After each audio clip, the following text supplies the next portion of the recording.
그들이 와서 2배의 체험에 잠기게 되었더라. 시몬 베드로가 이를 보고 예수의 무릎 아래에 엎드려 이르되 주여 나를 떠나소서 나는 죄인이로소이다 하니 이는 자기 및 자기와 함께 있는 모든 사람이 고기 잡힌 것으로 말미암아 놀라고 세베대의 아들로서 시몬의 동업자인 야고보와 요한도 놀랐습니다. 예수께서 시몬에게 이르시되 무서워하지 말라. 이제후로는 내가 사람을 취하리라 하시니 같이 하겠습니다. 그들이 배들을 육지에 대고 모든 것을 버려두고 예수를 따르니라. 아멘. 예, 오늘 이 장면은 저희들이 잘 알고 있는 이 베드로를 부르시는 예수님의 이 장면입니다. 그런데 예수님께서 이 베드로를 부르실 때 그냥 부르시는 것이 아니라 이 자연을 다스리시는 자연 속에서 기적을 일으키시는 분이라는 것을 보여주시면서 이 베드로를 부르시는 모습을 보여주시고 계십니다. 그래서 가끔씩 이렇게 예수님께서는 자연을 다스리시고 자연 위에 계신 분이라는 것을 나타내실 때가 있어요. 그래서 오늘 이 본문에서도 보게 되면 이 밤이 받도록 수고해서 물고기를 잡았지만 하나도 못 잡은 상황에 있는 이 베드로에게 깊은 데로 가서 그물을 내려라 라고 했더니 말씀에 의지하여서 정말 이거 안 잡힐 거 뻔히 알지만 이거 안 되는 거 알지만 제가 내리겠습니다 이런 의미거든요. 이런 의미로 그물을 내렸는데 그물이 찢어지도록 정말 이 물고기가 잡히고 얼마나 많이 잡혔는지 이 배에 다 채우고 또 다른 그 동료의 배에다가 또 그 물고기를 다 채웠는데 잠기게 됐다라고 표현하고 있습니다. 그런데 이 사건에 대해서 가장 놀라운 건 어부들이었어요. 베드로인 이 본인이 너무너무나 놀랐고 그 다음에 야고보와 요한도 있었는데 야고보와 요한도 이 사건을 보고 너무너무나 놀랐다라고 이야기를 하고 있습니다. 어떤 분이 이걸 과학적으로 이런 얘기를 하더라고요. 물고기는 온도에 따라서 물고기가 움직인다라고 이야기하더라고요. 한낮에는 이 위에서 태양이 비치니까 더우니까 물고기가 밑으로 깊이 잠기게 된다는 거예요. 밑으로 깊이 잠겼다가 이제 저녁이나 새벽쯤 오게 되면 이 물고기가 이제 온도 따라서 밑에는 추우니까 위로 쭉 올라온대요. 그래서 이 어부들이 고기를 잡을 때는 이 밤 깊은 밤이나 새벽에 일찍 나가가지고 그 온도에 적정한 온도에서 그물을 내려서 고기를 잡는다는 거예요. 그런데 이거 한낮에 깊은 데로, 얕은 데도 아니고 깊은 데로 가갖고 그물을 내리면 얕은 데는 그나마 이렇게 깊은 데 못 들어가갖고 노는 고기가 있을 수도 있겠지만 깊은 데 가갖고 고기를 내리는 거는 그냥 100이면 100 안 잡혀야 된다는 거예요. 근데 안 잡혀야 되는 거를 잘 알고 있는 사람이 누구냐라고 하면 어부예요, 어부. 이건 안 잡힐 사건이라는 거를 분명히 알고 있는 사람이 어부인데 이 어부한테 이 사건을 보여주시고 이 사건을 감당하게 하시고 이 사건을 만나게 해주셔서 너무너무나 놀라는 거예요. 우리 일반 사람들이 놀라는 거 그 이상으로 놀라는 거죠. 이건 있을 수 없는 일인데 일어났다 라는 거로 이 베드로는 놀랬고 그 다음에 야고보와 요한도 이것도 놀라는 사건을 경험하게 이렇게 해주셨습니다. 여러분들도 이런 사건을 경험해봤나 모르겠습니다. 우리 인생을 살아가다 보면 한두 번은 혹은 서너 번은 기적을 경험한다 이런 얘기 하지 않습니까? 죽을 뻔했는데 살아나는 일들이 있고 정말 아차하면 내가 죽었을 테인데 살아나는 일들이 있습니다. 어떤 한 분이 그런 얘기 하더라고요. 옛날에 성수대교 사건이 있었는데 성수대교 한 30분 전에 내가 지나갔다라고 이야기 하더라고요. 성수대교 30분 전에 지나갔는데 30분 후에 무너졌다는 TV 소식을 듣고 자기가 얼마나 놀랐는지 모르겠다 이런 이야기를 하더라고요. 인생을 살아가다 보면 이런 기적들이 있어요. 그런데 이런 기적에 대한 이 부분에 대해서 하나님이 이 기적을 다스리는 부분이다 라는 것에 대해서 예수님이 이 땅에 오셔서 가끔씩 이렇게 표현들을 해 주세요. 무리를 걷는다라든가 풍랑을 잠잠하게 하신다라든가 오병이의 기적을 일으키신다라든가 이런 기적을 이렇게 많이 일으키십니다. 저는 개인적으로 지금도 약간 의문이 드는 사건이 하나가 있는데 무리를 걸으신 사건이에요. 가끔씩 보면서 왜 그러셨을까? 왜 굳이 무리를 걸으셨을까? 그러니까 젊은 애들 이렇게 양육하다 보면 혹시 예수님 믿고 하고 싶은 일이 뭐냐 그랬더니 젊은 애가 무리를 걷고 싶어요. 그러더라고요. 그러니까 무리를 걷는 게 너무나 멋져 보이나 봐요. 그냥 무리를 걷고 싶다는 거예요. 근데 한편으로는 왜 굳이 그러셨을까? 그런데 이유 없이 하진 않으셨을 거예요. 분명히. 예수님의 어떤 삶과 이 사역은 어떤 면에서 우리들을 교육하고 가르치고 깨닫게 해주시고 또 결단하고 헌신하게 하는 어떤 의도가 섞인 행동을 하실 때들이 참 많이 있습니다. 근데 이런 행동은 구약에서도 많이 나옵니다. 나는 세상을 창조한 창조자다 라고 그냥 창세기 1장부터 이야기하시는데 창조자라는 것에서 멈추지 않고 때로는 물을 갈라버리시기도 하시고 반석에서 물을 내시기도 하시고 비를 확 내리셔갖고 이 홍수가 나게 하시고 또 불을 내리셔서 멸하기도 하시는 사건을 보이기도 하셨고 죽은 자를 살리기도 하시는 사건이 있게 하셨고 비를 멈추기도 하셨고 여러 가지 다양한 사건이 있습니다. 또 땅을 갈라가지고 사람을 죽이는 일도 하셨습니다. 그래 이 모세를 거역했던 고라 자손을 갖다가 멸하실 때는 땅을 갈라서 그들을 확 삼켜버렸다. 라는 어떤 면에서 만화와 같은 일들을 하신다는 것에 대해서 말씀해주고 계십니다. 하나님께서는 여러분 자연을 다스리십니다. 이 천지 만물을 다스리시고 그 위에 계신다는 것을 알려주십니다. 이 천지 만물을 다스리신다는 이 부분을 통해서 우리들에게 깨닫게 해주시는 것은 이 세상은 하나님의 피조물이라는 거예요. 하나님의 피조물이고 이 세상은 경배할 대상이 아니고 오직 경배할 대상은 이 하나님밖에 없음을 우리들에게 알려주시고 계십니다. 우리가 과거 한 50년 전, 100년 전만 해도 뒤로 돌아가면 인간은 너무 연약하다는 것을 느끼고 알게 되어서 해를 숭배하고 달을 숭배하고 나무를 숭배하고 짐승을 숭배하던 때가 먼 이야기가 아닙니다. 달나라 별나라 이야기가 아니고 불과 우리 한 5, 60년 전만 하더라도 해와 달에다가 빌고 그 어머니들 정한수라고 그러죠. 정결한 그 물 떠가지고 장독대 옆에서 아들, 딸 잘 되기를 열심히 빌었다. 이런 이야기를 하지 않습니까? 그러니까 우리 이 인간의 마음에는 그런 마음이 있어요. 자연을 숭배하고 더 우리보다 위험 있는 것을 숭배하는 그런 마음들이 있습니다. 그렇지만 그러한 자연을 통해서 자연을 숭배하라는 것이 아니라 자연의 모든 섭리를 통해서 하나님을 발견하라는 거예요.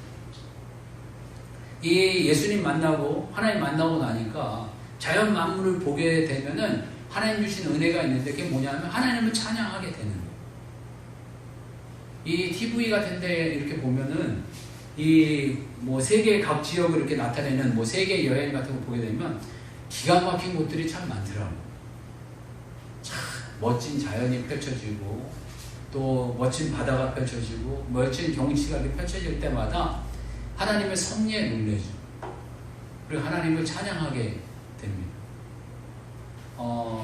참으로 이 조기 교육이 참 중요하다 이런 생각이 드는데 제가 모태신앙으로 자라다 보니까 안 좋은 부분도 많이 있지만 좋은 부분이 어떤 그 위험하고 두려운 일들 만날 때마다 하나님을 높이는 마음이 생긴다.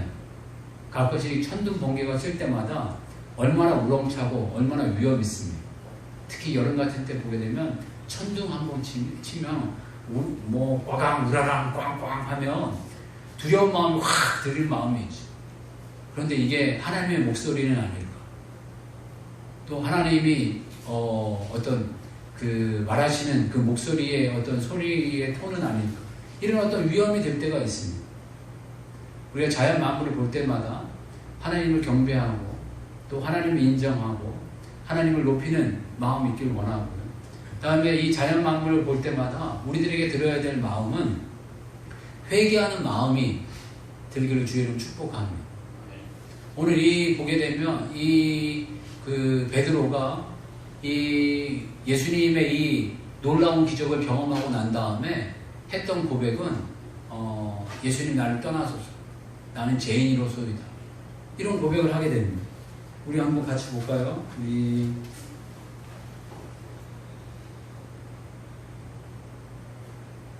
8절 말씀입니다. 8절 한번 같이 읽겠습니다.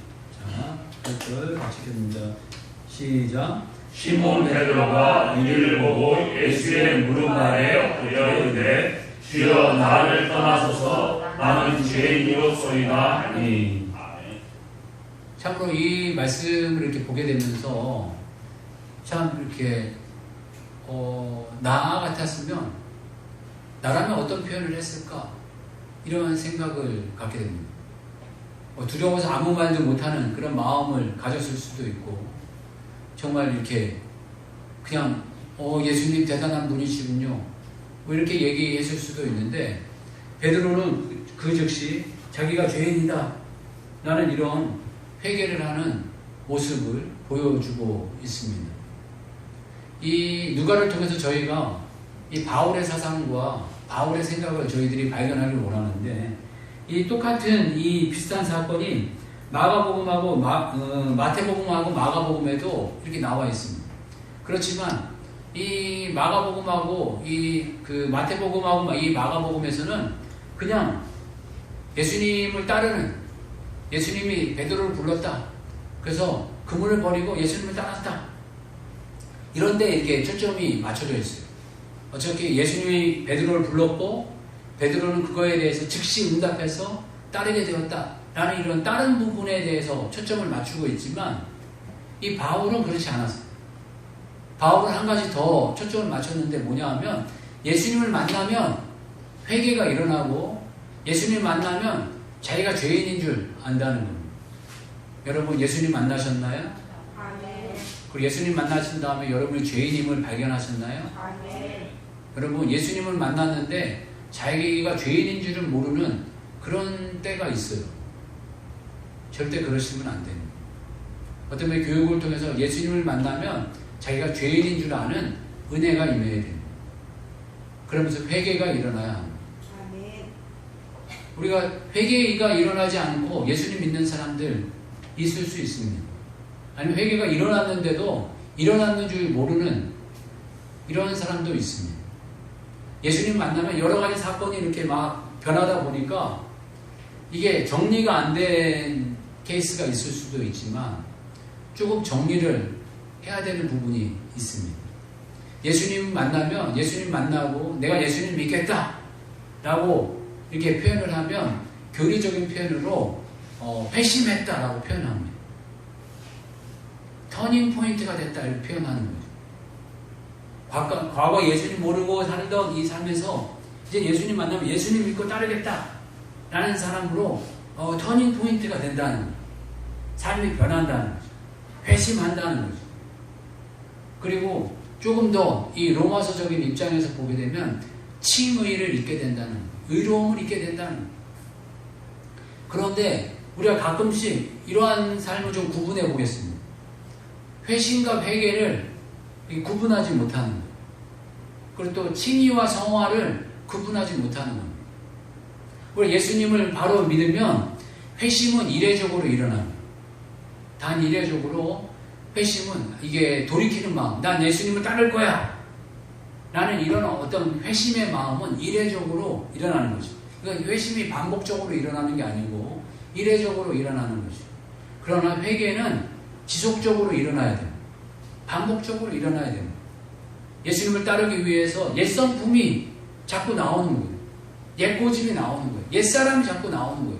그럴 때마다 이 바울은 아주 적극적이고 좀 과격한 표현으로 옛사람을 죽이라 이렇게 표현합니다. 옛사람을 죽이고 새사람을 입으라 아멘. 표현합니다. 그러니까 옛것은 죽이고 옛것은 벗어버리고 뭐 벗어버리고가 아니라 더 아주 과격하게 죽이라 이렇게 표현하고 날마다 나는 죽노라 이렇게 표현하면서 심한 결단의 모습을 하고 있습니다. 회심은 이례적으로 일어납니다. 이게 그렇지만 우리가 회개는 지속적으로 반복적으로 일어나게 되면서 예수님의 온전하심과 같이 우리도 온전하게 나아가는 이 칭의라는 것도 마찬가지입니다. 칭의가 회심하고 같은 단어라 그러니까 같은 의미다 이렇게 생각하셔도 좋겠습니다. 뭐 같은 단어는 아닙니다.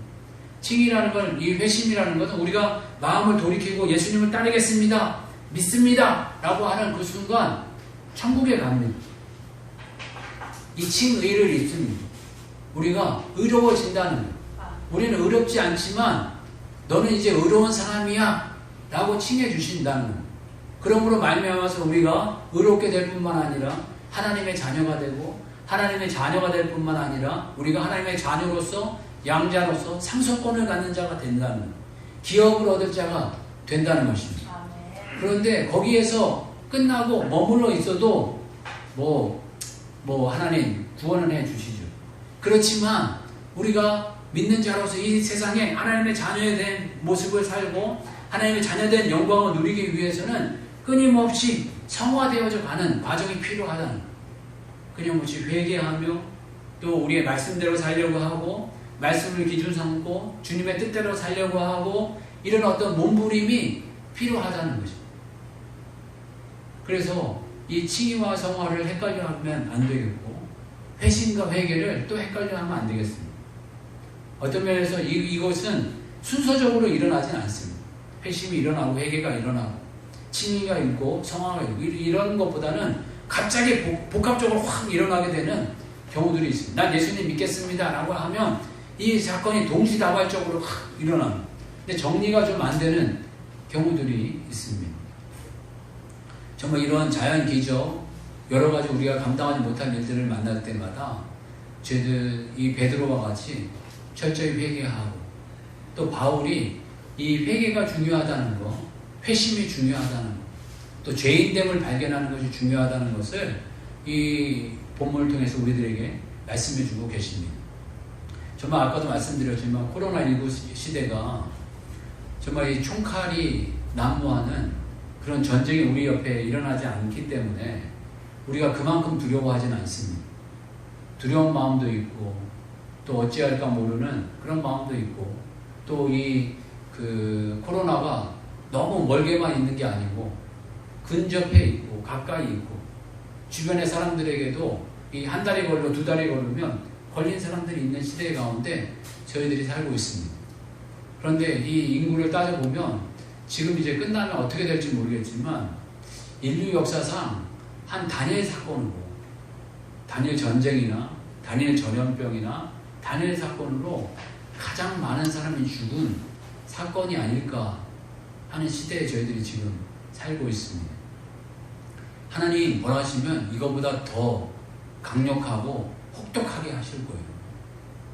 이럴 때마다 저희들 정말 철저히 회개하게 해달라는 그런 마음이 있으시기를 주님은 축복합니다.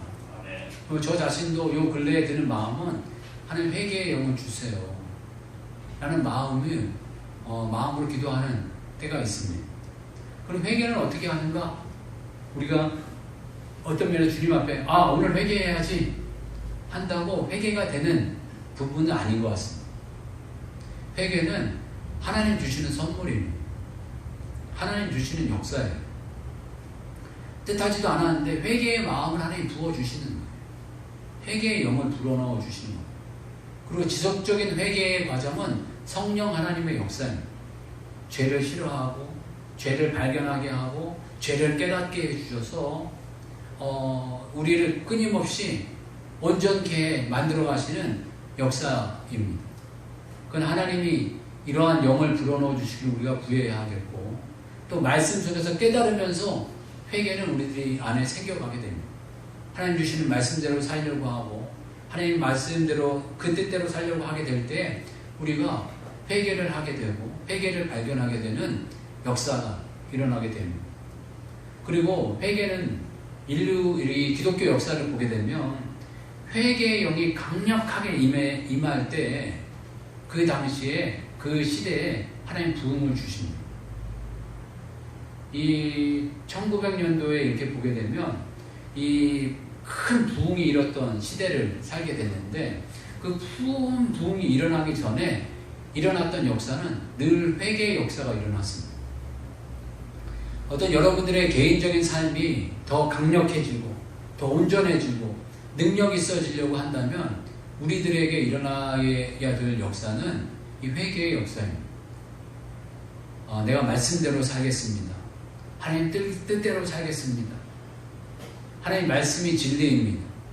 그리고 하나님 말씀대로 사는 것이 가장 강력하고 가장 아름답고 가장 능력 있는 자의 삶이 됩니다. 라는 어떤 결단과 저희들 주님을 따르는 마음이 있기를 주 이름으로 축복합니다. 그리고 세 번째로 이 말씀 가운데 하나님께서 이 예수님을 통해서 보여주시는 것은 예수님은 사람을 따르게 하시고 취하시는 분이다 라는 겁니다. 그래서 예수님께서는 베드로를 이렇게 불러주셨습니다. 제자를 불러주셨습니다. 그러면서 베드로에게 하시는 말씀은 너는 이제는 사람을 취하게 된다 라는 이런 말씀을 하고 계십니다. 이 5장 10절 말씀 한번 같이 볼까요? 5장 10절 말씀 같이 읽겠습니다. 시작. 세베대의 아들로서 시몬의 동반자인 야고보와 요한도 불렀습니다. 예수께서 시몬에게 이르시되 무서워하지 말라. 이제 후로는 내가 사람을 취하리라 하시니. 아멘. 이 베드로에게 주신 놀라운 이 축복의 말씀입니다. 이 일개 어부였고 이게 회개하고 주님께 자신이 죄인임을 고백하니까 이 예수님께서 하신 일은 이제 너를 사람을 취하게 하겠다. 그래서 다른 마가복음이나 마태복음에서는 너는 사람 낚는 어부가 되게 하겠다 라고 이렇게 표현하고 계십니다. 사람을 취한다는 것은 사람을 사로잡게 된다 이런 어떤 의미고, 사람을 낚는다는 표현이 조금 어색한 표현이긴 하지만 사람을 얻게 된다는 것입니다. 이 예수님이 우리들을 부르셨을 때는 그 부르심의 목적이 있습니다. 그냥 잘 먹고 잘 살고 그냥 행복하게만 지내라고 우리를 부르시진 않습니다. 우리를 하나님의 사역자로 쓰임받게 되기를 원하십니다. 그 쓰임과 광영의 목적은 사람을 얻는 것입니다. 이 어두운 세상, 이 죽어갈 세상, 이 지옥 갈 사람들을 천국 가게 만들으라는 것. 그리고 이 삶의 어떤 방향성도 없고 가치도 없고 어떻게 살아야 될지도 모르는 사람들에게 삶을 어떻게 살아야 되는 것이고 어떻게 지내는 게 좋은 것인지 또 어떠한 가치로 살아가는 게 좋은 것인지를 이 세상에 보여주라 라는 것입니다. 여러분, 이 예수님 우리를 부르셨을 때는 목적이 있는데 그 목적은 사람을 얻으라는 것입니다. 사람을 취하라는 것입니다. 사람을 낚으라는 것입니다. 낚는다는 표현이 별로 이렇게 좋은 의미가 아니어서 좀 그렇긴 하지만 가서 이 마태복음 맨 마지막에 말씀했던 것 같이 가서 제자를 삼으라는 것입니다. 여러분, 여러분들의 인생에 참된 가치와 방향으로 여러분들의 인생을 잘 갖고 가는 여러분 되시길 주의 이름으로 축복합니다. 아멘. 제가 여러 번 이게 반복했던 예화지만 참 그 예화가 너무 좋아서 여러분들에게 다시 한번 말씀드리겠습니다. 한 교수님이 투명한 이런 큰 박스를 가지고 왔습니다. 이 박스를 가지고 와가지고 큰 주먹만한, 주먹보다 조금 더 큰 돌덩이들을 그 박스 안에 이렇게 막 투명한 박스 안에 넣었습니다. 그래서 이제 넘치도록 이렇게 박스 안에 돌이 다 찼습니다. 그리고 난 다음에 이 학생들한테 물었습니다. 여러분, 이제 박스에 돌이 다 찼나요? 그러니까는 대부분 학생이 네! 다 찼습니다. 하고 이야기했습니다. 그러더니 밑에서 갑자기 이 교수님이 그 돌을 또 꺼내시는데 이제는 그 작은 조약돌들을 이렇게 꺼냈습니다. 조약돌들을 꺼내가지고 그 위에 붓고 한번 좌우로 흔드니까 조약돌들이 밑으로 쑥쑥쑥쑥 들어가기 시작했습니다. 또 이제 더 넣고 해서 이제 어느 정도 다 채우셨습니다. 여러분, 이제 이 박스 안에 돌들이 다 찼나요? 그러니까 이제 또 몇몇 사람들이 벌써 눈치를 채고 어떤 사람들은 한 반은 네 그러고 몇몇 사람들은 눈치를 채고 아니요 이런 사람들이 있었어요. 아니라 다를까 밑에서 또 이렇게 꺼내시더니 모래를 꺼내셔서 모래를 그 위에 부으셨습니다. 그리고 또 좌우로 흔들고 나니까 일정량의 모래가 그 안에 다 차게 됐습니다.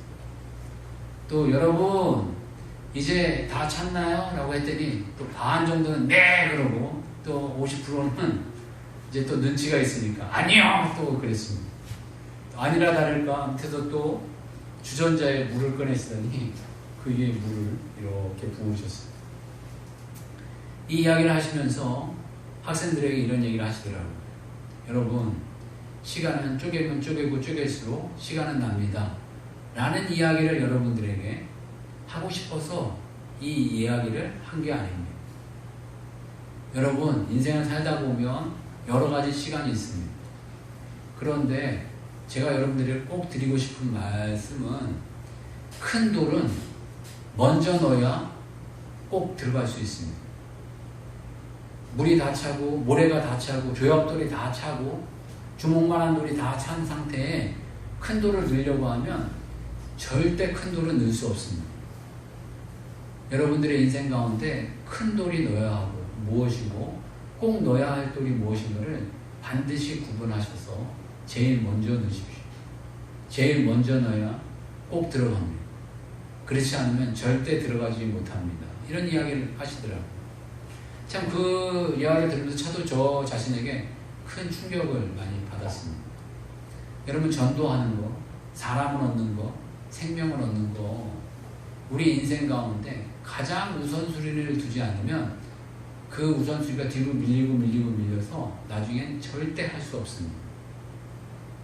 여러분, 인생 가운데 가장 행복한 일, 가장 가치 있는 일, 가장 영광스러운 일, 그리스도인으로서 반드시 해야 될 일이 있다면 사람을 얻는 일에 여러분들은 온 힘과 정성과 열정을 다 쏟아부으시길 바랍니다.